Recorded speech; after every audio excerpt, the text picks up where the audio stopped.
Fabienne Legrand, bonjour. Bonjour Marina.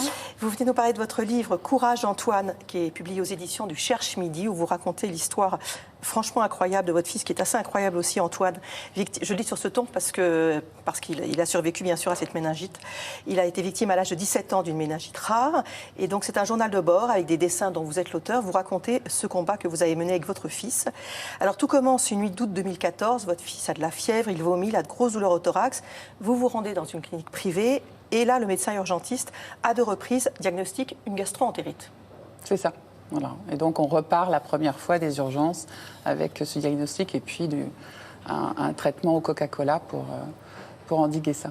Alors quand même, vous vous alarmez et vous lui demandez carrément s'il ne passe pas à côté de quelque chose de plus sérieux comme une méningite. C'est-à-dire que quand même, vous, ça vous a vraiment... vous y avez vraiment pensé. Tout de suite. Pas le premier rendez-vous, puisqu'on est revenu le lendemain. Effectivement, déjà, mon fils avait déjà commencé à sombrer, était déjà dans un état beaucoup plus critique, il était à semi-inconscient. Et à ce moment-là, effectivement, oui, entre la fièvre, un peu le diagnostic entre la fièvre, les vomissements, ce qu'on connaît quand on est maman, quand on a les enfants petits, la chose qui vient à l'esprit, c'est tout de suite la méningite. Donc à 2 reprises, je pose la question. Et le médecin me répond qu'il a fait le test de la méningite, à savoir qu'il lui a fait mettre le menton sur la poitrine et qu'il l'a fait. Et ça s'est arrêté là. Et que ça s'est arrêté là. Le problème, c'est que très vite, Antoine plonge dans le coma. Il est admis en super urgence à l'hôpital de Percy à Clamart. On fait une ponction lombaire qui, là, effectivement, montre une méningite. Or, c'est une méningite rare, un méningocoque de type W135. C'est ça. C'est une méningite qu'on appelle celle de la Mecque aussi, puisqu'elle a fait des ravages au moment du pèlerinage. Voilà, au moment du pèlerinage. Et qui est en France qu'on n'a jamais, quasiment jamais. On l'a un peu en Angleterre. Ça atteint plutôt des sujets jeunes et plutôt des garçons. Mais en France, on ne la trouve absolument pas. Donc, vous savez comment il a été contaminé a posteriori? Alors, on a fini par remonter un peu avec la veille sanitaire, parce qu'il a fallu faire une enquête. Et il l'aurait attrapé sur une péniche à une soirée où certainement quelqu'un devait rentrer d'Afrique et porteur sain, donc petite angine, porteur de la bactérie. Alors, le problème, c'est que le coma, à un moment, il sort du coma, il y replonge régulièrement, il retombe dans le coma avec toujours une fièvre très élevée. Et franchement, les médecins ont du mal à comprendre. On ne comprend pas pourquoi il replonge, pourquoi on essaie d'enlever l'intubation et qu'à chaque fois, le coma revient. Donc il y a 4 tentatives d'extubation qui s'avèrent toujours un échec avec une fièvre persistante. Donc on cherche dans tous les sens, avec un poumon qui est complètement plat et qui jamais ne se regonfle. Donc il y a des facteurs comme ça qui sont assez incompréhensibles. Donc déjà, c'est quand même un survivant au bout de quelques jours, puisqu'il arrive quand même déjà à tenir, alors que la méningite, on sait qu'effectivement très rapidement... Les médecins avaient un pronostic très réservé quand même. Très, très réservé, puisqu'il est arrivé un peu trop tard quand même en réanimation. On avait passé quand même un peu le cap. Alors dans ces moments de lucidité, vous communiquez avec lui grâce à une ardoise. Voilà, quand il revient, puisqu'on sent qu'effectivement la communication est compliquée. Déjà, dans la première phase, je sens qu'il ne m'entend déjà plus forcément beaucoup. Et je me dis, la méningite, c'est quand même ça, c'est que peut-être qu'il y a la perte d'audition. Donc très vite, on se dirige vers ce mode de communication. J'achète d'ailleurs une très grande ardoise pour qu'il y ait vraiment de la place de pouvoir communiquer. Et on instaure ça avec un enfant qui est gaucher et qui se met à écrire de la main droite. Et c'est là où vous vous rendez compte quand même qu'il a un sacré caractère, hein. Oui, il peut être un petit peu, effectivement, impétueux dans la façon de donner des ordres, effectivement, de dire « je veux ci, je ne veux pas ça ». En fait, il faut quand même savoir qu'à ce moment-là, il ne sait pas exactement où il est, il ne comprend absolument rien. Mais on n'a pas, nous, ce sentiment-là. Donc il le dira plus tard, mais effectivement, il donne des ordres, il veut absolument son téléphone portable, ce qu'on lui refuse, il veut absolument taper un code qui n'est plus le sien, mais il pense connaître le code, etc. Des choses comme ça qui, effectivement, sont assez... il est un peu dictateur par moment. Et il fait quelque chose d'assez hallucinant dans cette période, c'est qu'il fait son coming out auprès de vous.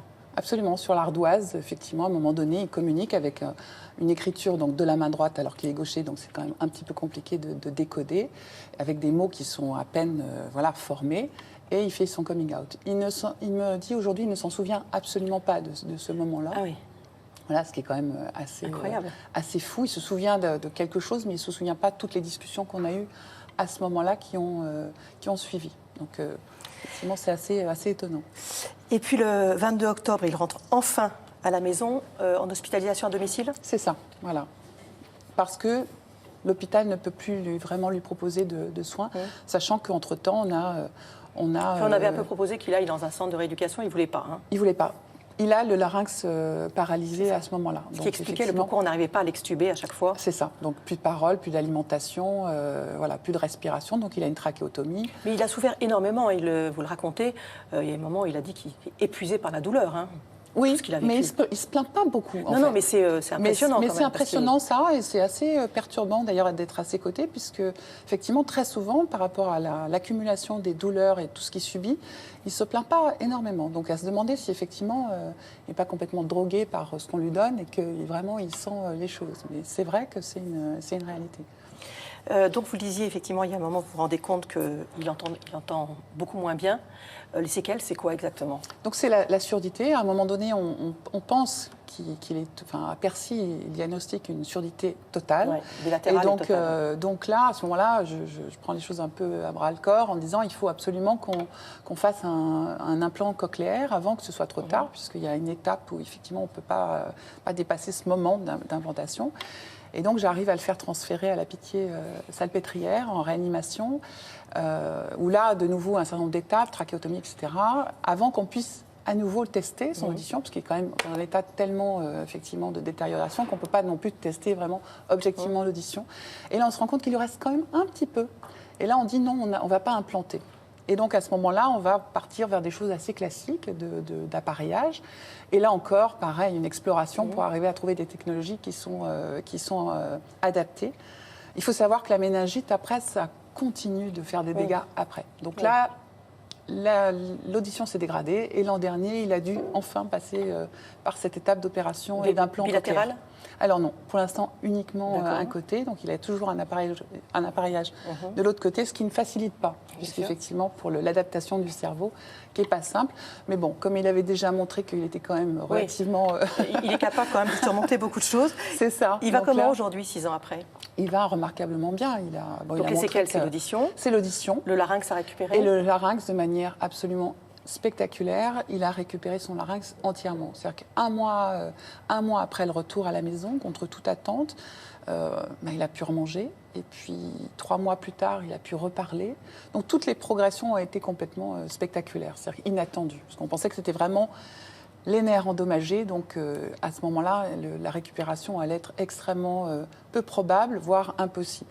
Il a repris ses études aujourd'hui? Il a repris ses études, mais tout de suite après. C'est-à-dire qu'il a voulu, pendant cette période-là, quand même passer son bac, ce qui a été un challenge de plus qu'il a eu, et puis rentrer dans une formation de cinéma. Donc aujourd'hui, voilà, il a fini ses études et il est sur le marché du travail dans le monde du cinéma.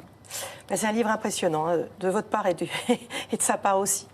Merci beaucoup Fabienne Legrand, ça s'appelle Courage Antoine. Merci Marina. C'est aux éditions du Cherche Midi. Merci beaucoup.